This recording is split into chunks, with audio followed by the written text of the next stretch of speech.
All right, this is an NC57. There's no A, there's no B, there's no C after it on the front. This is the one of the last models. I believe it is one of the last models. Uh, on the groups, one guy said that there's a dash M, which stands for Marine. That's wrong. The dash M model has no power transformer in it. It's a hot chassis. And on the back of the radio, you'll see the warning level. Inside when you look inside the radio, you'll see that the chassis is in two pieces, one chassis within the other. And I think that keeps it isolated from the outer case. Well, anyway, skip the M model. It's a piece of junk. All right. So I'm going to show you what to watch out for. Now, one of the first things, and you'll laugh at this, but it's the knobs. I loosen this knob up. There's a set screw on this knob. And when you turn this knob around, notice it's got brass in the back. These are the correct ones for the unit. Now, at some point, these showed up. I don't know what they are, what they're off of. They might have been replacement knobs from National at some point, but they have a flat spot in them, so you really can't put them everywhere. Now let's see if it lines up on this one. Put the flat spot there. I'm a little snowblind. I was just outside walking. Anyway, let's see if the dot would line up if I could press fit it on there. But anyway, watch out on eBay for the knobs that look bluish. And some of the knobs will look darker. Notice this one looks darker than, say, this one. And some of it's just grime on it. You just have to clean it off. But make sure you have this type of metal selector and not some kind of hen's head or hen's pecker or whatever you want to call this thing. Got to watch out. The dealers will steal this knob off to make one complete and give you one of these. And they'll give you one of these. So just with the knobs, and you're looking on eBay, you got to be careful what they give you. Now, why is the NC57 better than the Hellcrafters S40? Well, the S40, at some point they switched over the IF cans to 89-cent IF cans. Now, when we look at the IF cans on this radio, they're really nice. All right, they're nice and big. And the S40 switched it to those little car radio type ones or kitchen radio type ones. Now, also over here, you'll notice there's a choke. The S40 don't have the choke. Now, another thing that you would notice, but if you looked at the schematic, one of these IF cans, the first would be the first IF. Yeah, the first IF can has 3 windings in it instead of just 2, and that was done to prevent pulling.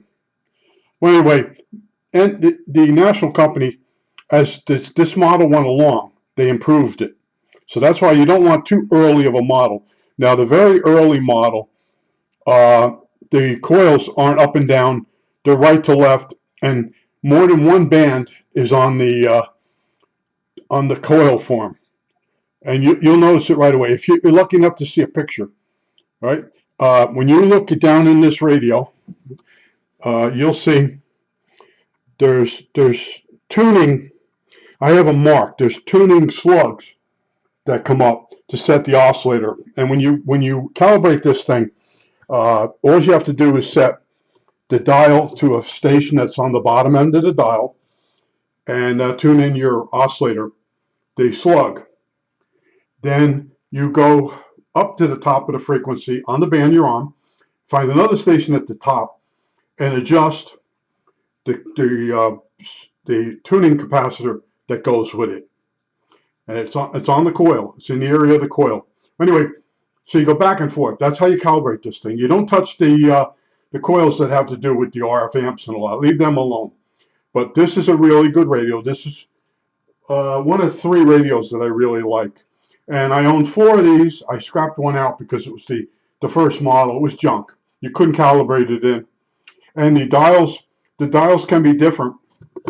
The frequency dials can be different on these. You got to watch. There's a guy, he sells repro productions, but they're only good for one model. You got to watch everything. And there should be a piece of plastic in here. And what happens is there's original plexiglass that they used or whatever it was. If you put the radio in a car on a hot day, the plastic would actually melt.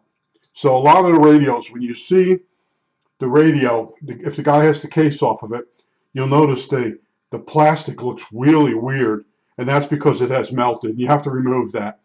But this radio is very hot, and it takes in the front end and the first IF, it takes a 6SG7. And remember I showed you I changed them? All right, oh, now it won't come out. Come on. Okay, I put in 6AC7. Now there's also another $30 tube that looks like a replacement lamp, 1157 for a car, but it's real fat and big looking. And that's about 30 bucks. And what that does is it improves 10 meter band, which is all the way up at the top. This radio does AM broadcasts all the way up to 30 megahertz. So in other words, overall, it's a general coverage radio. It was good enough for radio amateurs to use. If you go reading, and on the reviews, the guy will say, I had a Hellcrafters S40. It was terrible. I switched to an NC57, and it was much better. Because also this model here, over the S40, the Hellcrafters S40, it has a regulator tube. And that regulator tube regulates the voltage for the oscillator. And that keeps the radio from drifting. It still drifts a little, but that's another thing that it has over the Hellcrafters S40. See, that's why I like this radio better. It's hotter. The front end's hotter. Yes, if you watched yesterday's video about the Ghost station, immediately, now that I have another station that I can use to test the sensitivity of the radio, I fired this thing up, got it right away. No problem. So this thing is equal to a transistor radio. When you recap it, you got it tuned up and everything. Now, as far as the IF cans, I'll show you the IF cans again. They have these little dart units. I don't know if you could see my finger down in there. Yeah, there's a dart unit, and it goes into a hole and it opens up. Take your time with that. You push it in from the opposite side, and then you have these nuts off, and the cover will come off. There's two of those dart type units. And then when you put the IF can back, if the capacitor was bad inside, you might want to spread them out a little bit. And then the other thing is take an eraser and clean the bottom of the IF can, the lip, and then clean where it meets up with the chassis. Any kind of oxidation between the cover and the chassis it can cause the IF can to go in oscillation. And you won't find it. You can change all the parts in the radio. And that's one of those tricks that, I kept reading, and I found one guy that had the problem, and he wrapped wire around the IF can on the metal, and then he grounded it. And I realized that when you put two dissimilar metals next to each other, first, if it gets wet, it creates a battery. But in other words, an aluminum can on a steel chassis, over years, you remember these things are old, it produces oxide. And the oxide is sort of an insulator. And the IF can itself, the can starts to be like an antenna. And then it transmits out and gets into the rest of the radio, and the whole thing goes into oscillation as you're peaking up the coil. So a person will say, every time I peak the coil up on the IF can, the radio goes into oscillation. Well, that's the trick. All right, you got to take the IF can off the IF can, or the IF transformer. The can off the IF transformer, and then clean the bottom, and any rust or anything, lightly sandpaper it, clean it off, put it back. It should go away. I had several of them do this. I tell you, I have a lot of experience on radios as repairing them, and I always get the wackadoodle ones. And yesterday I was watching Chango, and he doesn't like to change capacitors, and he has a silver mica one there. Now he knows all about silver mica. but it was cutting out. The oscillator was cutting out. And then he took the capacitor out, he put it on one of them ones with the magic eye. They're no good. Go look at what I use. I'm putting 200 volts across the capacitor to see how leaky it is.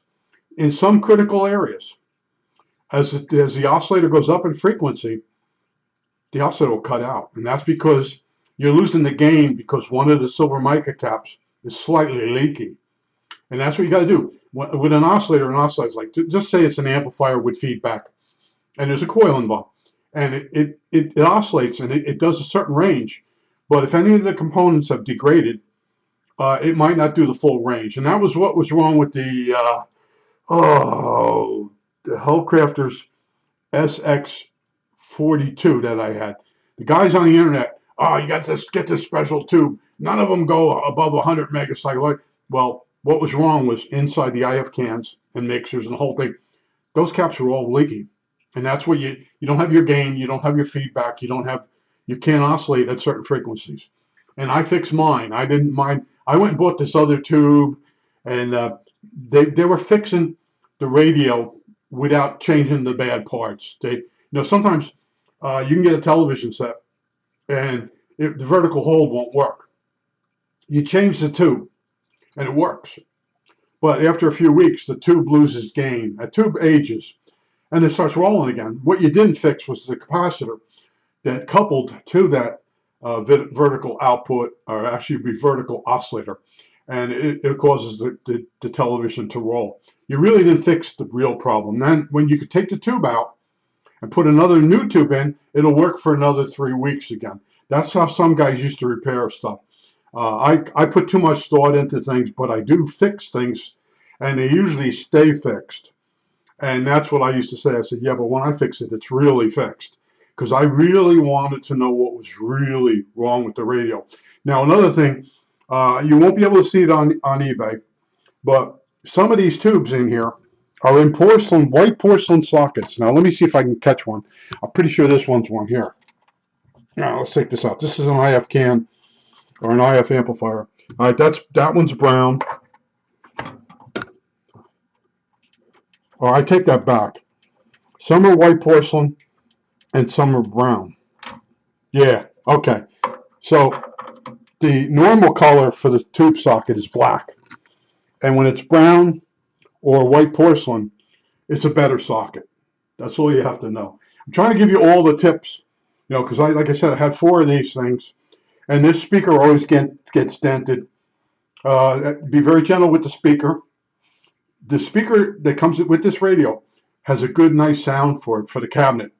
If you change the speaker, what happens is you lose the sound that was designed for the cabinet. You get too many highs, probably too many lows changing the speaker, and then things start to vibrate and rattle.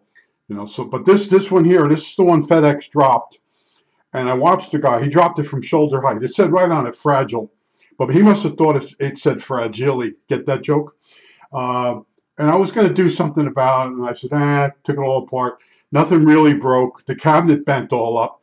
And when I closed the top, it never really closes right anymore. See? Thank you, FedEx. Thank you, FedEx. Well, you should have done a complaint. Yeah, that's what FedEx would say. Oh, why don't you watch your drivers once in a while? The ones with the attitude. They don't want to be working on a Saturday or whatever day it was. And the guy, yeah. I finally got one that it wasn't a rust bucket. That's another thing with this radio, is when you look at them, they're very rusty. And one of the later models, the chassis inside, see, mine's silver. It's in very good shape, no rust.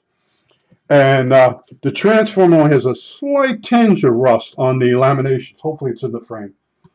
And that's what you look for in the pictures. And there is a model of this that has a copper-plated chassis. And then also you can get this radio, same circuit, in an NC 125, and has the Selecto-Jet built into it. That's the difference between the two models. But why I don't like the 125 is used as a dial cord and pointer. With this here type round disc, when you calibrate it, it's within one half of one of the lines. And sometimes in some bands, it's right on, it's dead on. It's very important when you're DXing to know what frequency you're actually on. And this one, I have this one calibrated pretty good. But if you move this radio around, you got to be very gentle or you'll knock the calibration out just a tiny bit. But it's annoying when you're trying to DX. But the first thing you want is you don't want a rust bucket. You want to have the real knobs on this thing. You know, watch out for these hen heads, or whatever they're called. When I bought my first NC 125, I bought it at Rats. I told you the story before. The kid needed money. He was a gearhead. He wanted to race his car on the weekend. So his parents were buying him all kinds of electronic stuff, and he was just reselling it. And he wanted $30 for the NC 125. He let me take it home. I tried it out. My father didn't think it was worth $30. I thought it was worth more than $30. So anyway, later on, the kid tried to sell it to me again for 20, and I took it. I said, I'll take it. And he was trying to make a deal for 30 for two radios, and I got this other kid to buy the one radio, which was a Lafayette. I didn't exactly like Lafayettes. And then I bought the NC 125, kept it so many years, did the DXing. That's the radio I use when, because this thing's like 1 microvolt front end. And, you know, it's calibrated and everything in good parts, very sensitive. And I made this box loop, and my father bought me that book that I showed you in one of the videos. It's still usable today. Frequency chart, frequency book. It's a Howard Sams book. It's a blue cover. Anyway, in one of the videos I showed you that. There are other ways on the internet of finding the frequencies if you get into DX. But this is one of three favorite radios. Now the other one is the DX 390. It's a Radio Shack. It's digital, and if you hit it right, you can get one for under $40 on eBay.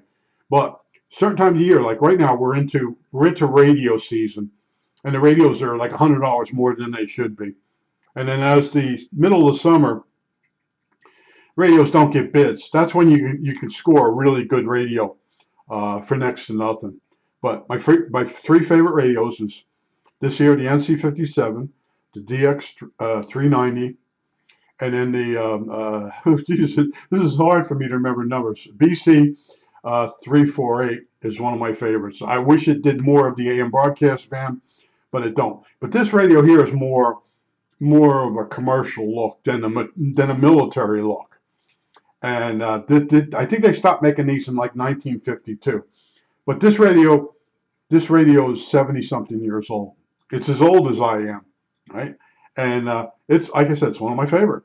And the speaker in the box, you know, if you have a good one without rips in it, the sound is good, you know. And then you can use an external speaker if you want, and you come out through the headphone jack. But someone asked me what speaker should they use with a BC 348 PA speaker. They're in that tapered wooden box, and when you buy the speaker, you should get the most efficient one you can get. So it's not going to have a giant magnet on it, and it also comes with a transformer. I think it's 50.5 volt. You can use that as your interface. It comes with a universal transformer, so you can actually go right into the headphone jack of the BC 348 if you have the right winding selected, right? But this radio is really good. I mean, I wish I could get the lid to close a little better. I mean, you can close it, but then when you lift it up, it twang. But that's all thanks to our what the guy was I can't even think of the name of the mail company that delivered it. And whenever I see them, they lost a phone on me, and I tracked it, and I gave them the tracking and all that. They said, well, we can't replace the phone you lost because you don't have the serial number of the phone. I said, it's a brand new phone from TrackPhone. They don't even know the serial number. Well, we can't help you. What did I say it was? Yeah, they're lucky I don't remember their name. I already mentioned it once, but you gotta have a lawyer all the time in life, and then every time somebody screws you over, you give him a call. and he goes after the person and gets your money back. But it's FedEx, yeah. I think I said FedEx, right? Yeah. United Part, UPS, very good. FedEx is terrible. Always, every time anything comes from FedEx, like I said, I stand in the window and I watch the guy drop it from shoulder height. And I could go after the guy, but you don't know what kind of maniac he is, you know? I don't want to have him show up in the middle of the night and kill me over a package. But I just wanted to show you some tips, you know, as far as, the other one. Oh, man, if I forgot to show you this. When you look at the Radio Shack, the eBay pictures, I'm gonna hang over and go backwards. All right, and I'm gonna make sure you can see it. Hold on, I gotta look in the. Let me put my finger on it. Right here, there's a copper disc, and it's riding in a washer, and that's the gear reduction or the reduction for the main tuning. Now, there are models that have dial cord, and the final models have that disc. It's like I think it's copper color. Yeah, and you see the gears, and once you know that, that's when you look at an eBay radio. I'm distracting myself. That's one of the later models.